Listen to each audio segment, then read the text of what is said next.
el miedo que me estaba comiendo.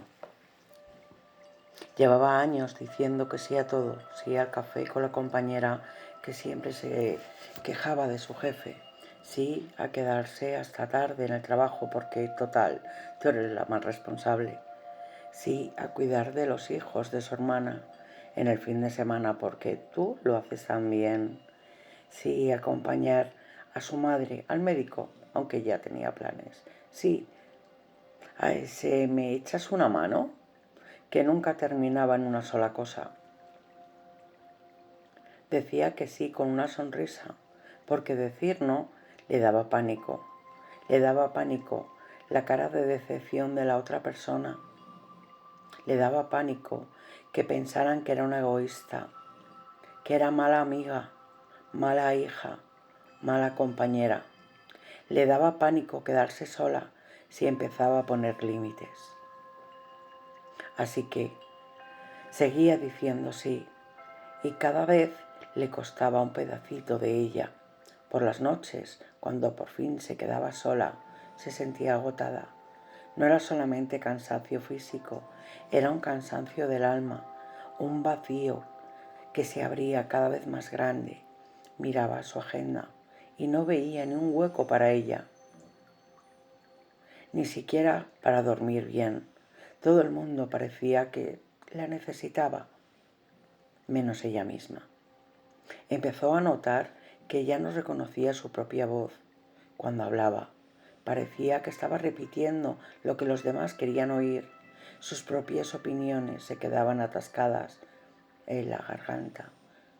Eso no me gusta, pensaba, pero nunca lo decía.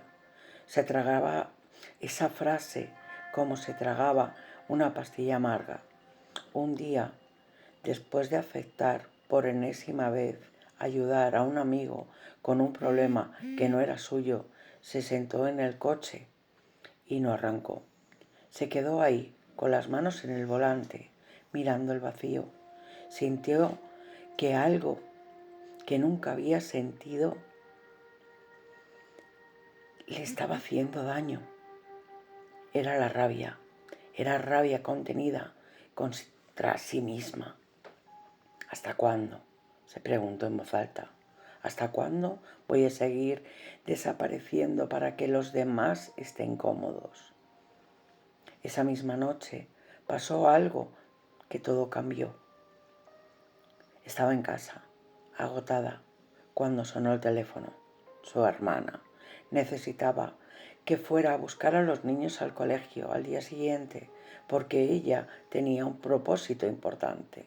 La voz de su hermana era dulce, casi suplicante, la de siempre, y por primera vez algo dentro de ella se rompió y respiró hondo. Sintió el corazón latiendo fuerte en el pecho y dijo: no puedo.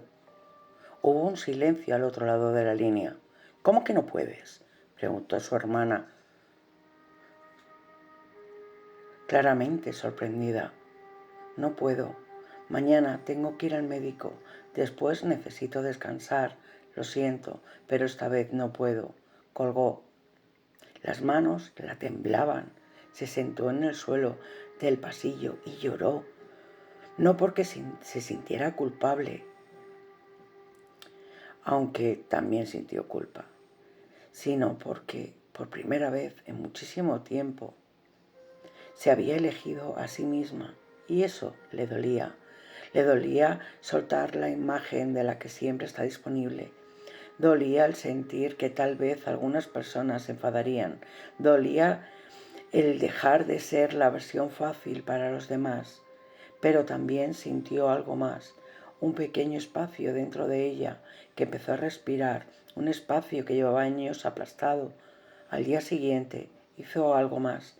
Le dijo a su jefa que no podía quedarse hasta tarde esa semana. Le dijo a una compañera que no podía ir al cumpleaños por sorpresa, que necesitaba un día para ella. Y cada no que soltaba, aunque le costaba, le devolvía un pedacito de dignidad. No fue fácil.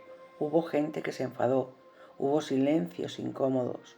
Hubo momentos en los que dudó y casi volvió a decir que sí, solo para que todo fuese más fácil, pero cada vez ella se mantenía firme. Algo dentro de ella se fortalecía. Se dio cuenta de que decir no era ser egoísta. Decir no era proteger su energía. Decir no era recordarse a ella. También importaba. Decir no era dejar de traicionarse a sí misma para complacer a los demás. Poco a poco empezó a recuperar su voz. Empezó a tener ratos libres. Empezó a dormir mejor. Empezó a mirarse al espejo sin sentir esa culpa constante. Y un día, mientras tomaba un café, sola en la terraza, sonrió. Porque todo era perfecto. Sí, todo era perfecto. Por primera vez en mucho tiempo, ella se sentía presente en su propia vida. Se dio cuenta de algo que cambió todo. El miedo a decir no desaparece de un día para otro, pero se puede elegir entre actuar a pesar del miedo. Cada no que se atrevió a decir fue una forma de decirle a su antigua versión, ya no te voy a abandonar más, y ese fue el principio, no era el final, pero el principio era volverse a ella.